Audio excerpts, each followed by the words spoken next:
2 Corinthians chapter 13 verse 9 to 11. Verse 9. We are glad whenever we are weak, but you are strong, and our prayer is that you may be fully restored.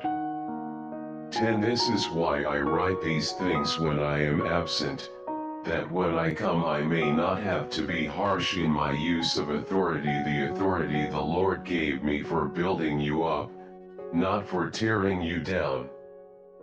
Verse 11 Finally, brothers and sisters, rejoice.